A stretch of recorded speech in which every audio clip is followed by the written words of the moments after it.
Hey, it's Dr. Kathleen Walls here, and welcome to Dr. Walls and Friends. We have a very exciting show today with Miss Shontell from the House of Shontell. So join us in a few moments so we can find out more about what's going on inside of this house. My purpose is, and my passion's name. Can I get through this? Can I find my way? Though the road is long and the mountain high, I will journey on, live my greatest life, yeah. Dr. Walls and Friends. Dr. Walls and Friends. Dr. Walls and Friends. Dr. Walls and Friends. Dr. Walls. Welcome back to Dr. Walls and Friends. I am your host, Dr. Kathleen Walls, and we are joined today with our guest, Shontell of the House of Shontell. Yes. And now when you hear her speak, her voice is as beautiful as her clothes. Thank you. You're welcome. So let's tell the people about you. Where are you from? Then we'll get into the House of Shontell. Okay. All right. Well, my name is Crystal. I'm originally from the beautiful Caribbean island of St. Lucia. The Helen of the West Indies. Yes. Yes, the #1 honeymoon destination in Yes, the world. it's amazing. It is. It If is you beautiful. haven't gone, we definitely encourage you to go, right? Definitely. Yeah, Yes. for sure. Yes. It's beautiful, especially now, here in the Northeast, it's winter. Mm-hmm. And so I think going down to a Caribbean island would speak to a lot of people Definitely. right now. I wish I could go right now, Yeah. but unfortunately. Yeah. Now, do you get a chance to go home often? I try to go at least once a year. Okay. Yeah, try to get away from this crazy weather, go relax, breathe, Yes. some fresh air. Yes. Have Wow. some fresh mangoes. Yes, right from the tree. I know. So good. I So know. good. In Very the good. past, I would say, God, I guess 8 years, I think I've been to St. Lucia 9 or 10 times. Wow. Yeah, I know. My passport says the same thing. You should just move down I there. know. That's what people say.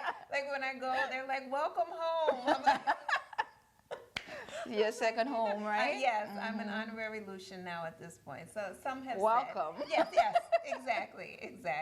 So Yeah. so originally from St. Lucia, so how long have you been coming to the States, or do you currently live in the States? I travel back and forth at least once a year when I was back home, but I officially moved here in 2013. That's Okay. like 6 years ago. Yes. I originally moved to pursue my dreams, so I And what moved is there that? in fashion. Uh-huh. So I came here. I enrolled in the Fashion Institute of Technology Oh, wow. in New York. Yeah. So I Okay. graduated last May. Congratulations. Thank you. So now I have my bachelor's in fashion design. So it's official. Yes, you are legit. Yes. Ah. So now I'm down on the right path, Okay. to pursue my dreams. Let's talk about that for a minute. When did you Yes. know that this is what you wanted to do? Originally it was in the books for me. Like I mentioned the last time I spoke to Ed, the reason I went into the field of fashion was mostly for myself because I wanted to be different from everybody else, okay? I wanted to create stuff that only myself would have. I know that sounds selfish, but But that's how things happen. yes, I don't want to be like everybody else. I want to Yes. stand out and be different. So I'm Yes. like, what is the best way to do that? So I decided, to learn how to create clothing. Okay. Because before I went to school, I didn't know how to sew. I didn't know how to sketch. It is all brand new to Really? me. Yes. Wow, so you went into school not knowing these Yes, I was like a rookie. I was lost. things? But with time, I fell in love with it. Like, I learned a lot. With Wow. school, yes. So, I think that's so powerful to know and to think about, because so many times, like when you're going to school, you think someone already has maybe like a head start or a jump start. But you're saying you were fresh. fresh. I never touched a sewing machine before. Yeah. So it was very intimidating for me because, like, the other students in my class, they already had the previous, knowledge Yes, and because the they went skills. to high school for that. Right, Yeah. right. So they already, into it. So I was like, why am I doing here? Is this for me? Uh-huh. Like, but then I'm like, no, you're here for a reason. Stick to it. Good for you. God puts you on a journey and a path. He's not gonna leave you behind. He's gonna Yes. guide you every step of the way. Yes. So just keep pushing. Yeah. And Because trust me, I try to give up a lot of times. Did you? My husband could attest to this. Uh-huh. You know, the long nights, the crying, the tears. But I kept pushing forward. Wow. You know? Yeah. I think that's so important because a lot of times people think when you're on your path, your destiny, you're living your purpose, that it's just easy and free flowing. No. Go ahead, tell them. Nothing good comes easy, trust me. Nothing good comes easy. The harder the journey, the harder the work, the more rewards you get in the end. Wow. Yes. Wow. Just don't give up. That's right. Yeah. That's right. Don't give up. It's like I tell people, even with getting my doctorate, it was challenging. Like, I had to read those books. I had to write those papers. I had to take those exams. I Yes. had to experience those fears and the anxieties and all of that. But there was just that driving passion that I have to acquire this, right? Definitely. It was the same with you? Same with me, definitely. Yes, yes, definitely. And there's some things that I look back on and it's like, ugh, I wrote that. Ooh. Now, do you have I can't believe, yes, I'm like, I can't believe I did that. Was that me? I'm like, hallelujah. I'm glad I've grown past that stage. Yes. It's like, oh. And then you feel like so satisfied and you're like, yes, I did it. You know? It's like, it gives you a sense of fulfillment. Definitely. So right? A it's sense of an accomplishment. amazing feeling. That's so good. Yes. So now I'm envisioning you. So now, did you go to school in St. Lucia? I did. All right. And so were you one of the young people who wore the uniforms? Yes. Uh-huh. Yeah, so you see where this is going. Exactly. I think about that because I grew up in Catholic school, so I wore Okay. uniforms from 1st grade through 12th grade. And I remember some girls who were really into fashion and looking at magazines and so Right. forth. So when would you say like that spark hit you when it was like, I am tired of looking like everyone else? Well, how did it start?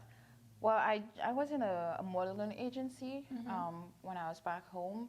So I think it started from there because we had to create our own outfits. But it wasn't through sewing. It was like we used natural stuff, like we used like newspapers or garbage bags and hair. Wow. Really? And we did everything by hand. So it was all creative stuff, you know? So that really drove me, you know, to create from there. Well, Yeah. I'm laughing because one of the assignments that I would give 8th graders as they were crossing over into 9th grade would be to make outfits out of toilet paper. Nice. And we use so- toilet paper too. Okay. Any and everything, stones, like bottle caps, like Wow. things you never imagined, you know. So really opening your mind to creativity. Definitely. Okay. So then now at that point, so now we're moving into your getting ready to graduate from high school time. Did you know instantly that yes, I definitely want to go for fashion, or did it take some coaxing or? It took some coaxing, definitely. Honestly, what really spiked me, I was in New York actually on vacation. It was the year before I moved, and I was on a train. And there was a sign on the train, you know, there's different signs on there, and it was a sign for LIM, which is another fashion school in New York. And I was reading, like, there was a quote, I honestly can't remember what it was, but then I was like, wait, there's fashion school? I wasn't aware, you know, there was school to go to fashion. Specifically for fashion. Yes. And then the quote just spoke to me, and I'm like, okay. When I got home that day, I Googled the school. And like the different opportunities there was, the different classes and the different stuff you could learn, it really, you know, I felt it. And I'm like, okay, so that's what I really want to do. Wow. Yeah. And the following year when I actually moved up here, I went to different of the schools in New York, you know, did, not really quite, it's not orientation, but, you know, like to learn about it, like you visit the school, they explain stuff like that, and then I was just drawn in. Yeah. Yeah. It's so important. It is, yeah. But honestly, that's how it started out Wow. for me. I think that's so powerful because so many times people don't know when that moment of inspiration happens. I was talking to another guest, and he was saying how he just had an experiential moment one day, and his father gave him a keyboard. And music wasn't in his life as far as him producing the music or creating it. but then he said he just started tinkering with it, and now he's a jazz pianist and vocalist. Wow. But it wasn't something that he grew up with the intention to do. Right. And here you're riding on a train and you see a sign, and that's why, you know, those signage, the quotes and all of that, so important, because you never know how it's going to impact someone's life. Definitely. Definitely. And I'm not the person like to be looking around and watching everybody. I'm always to myself, but then that day, I don't know, it just spoke to me. It did. And what a seed it has created. Definitely. Oh, I would never imagine myself down that line. But hey, I'm here. Here you are, a graduate of FIT, someone with her own clothing and fashion line. Yes. And now the House of Shontell. I love how you say it. People about the House of Shontell. Where did the name come from? Where did the courage come from? Well, Shontell is my middle name. I posted something on Instagram like before I actually launched with different options for the names, you know. So everybody was like, just stick to Shontell. So I got different opinions from my friends and stuff to suggestions. So I stuck with Shontell. But then House of Shontell, how did it came about? I just wanted something to make it feel like more couture, like more high skill, you know. Shontell, yes, is my name. It's nice, but it's just like blah. I wanted something like when you say it, like how you say it, it comes out so, you know, elegant, smooth, and you feel it. So I'm like, House of Shontell. Yes. So that's why, you know, it's originally Shontell, but House of Shontell is like a little. It took it up. Extra taste to the name. So you leveled it up. Yes. Yes, I did.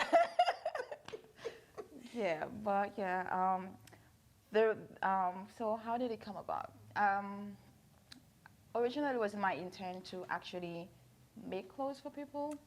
It was, like I mentioned, like mostly for myself. But when I started, you know, creating my stuff and I put it out on social media, everybody was in love with it. So my friends wanted me to make them stuff. And when people saw their stuff, they wanted me to make for them. So I'm like, hey, I could do something with that, you know, because seeing other people happy with my creations and, you know, the feeling they got from it made me happy myself, okay? But in the beginning, it wasn't all about the money. It was about the satisfaction, you know, seeing my creation in somebody else. So I decided to make it available to other people and bring it out. But it started with word of mouth in the beginning, you know, through friends and friends of friends and family members and stuff. And then from there, it just flourished. Yeah, I created my social media pages, my website, and the story goes on. And what are some of those social media pages? I have Facebook, I have Instagram, I have Twitter, I have a YouTube channel as well. And I have a website. Yes. And they can find it where? What do they need to look at? For Facebook, it's Shontell. Instagram is House of Shontell. And the website is House of Shontell as well. Yeah, everything else is House of Shontell. Facebook is the one who is just we're just going to brand that House of Shontell. Yes. Brand it. All right. So what we're going to do is we're going to take a quick commercial break. When we come back, we're going to talk about the creative process. All right. We'll be back in a moment on Dr. Walls and Friends. Hi, I'm Dr. Kathleen Walls, co-owner of Green Street Animal Care, and I'm here to inform you of the services that we provide here at GSAC. Your furry friends can come here for boarding, for pet sitting, daycare, for grooming, and also for wellness checks. A new addition to what we provide is microchips. We feel it is so important that each animal receives a microchip. Unfortunately, sometimes our furry friends and family get lost, sometimes they get off of their leash, and sometimes they leave the home unexpectedly, and they're found. And with the microchip, this is a way to help ensure that they get back home safely. So be sure to come to GSAC where you can receive a microchip for your furry friend or family.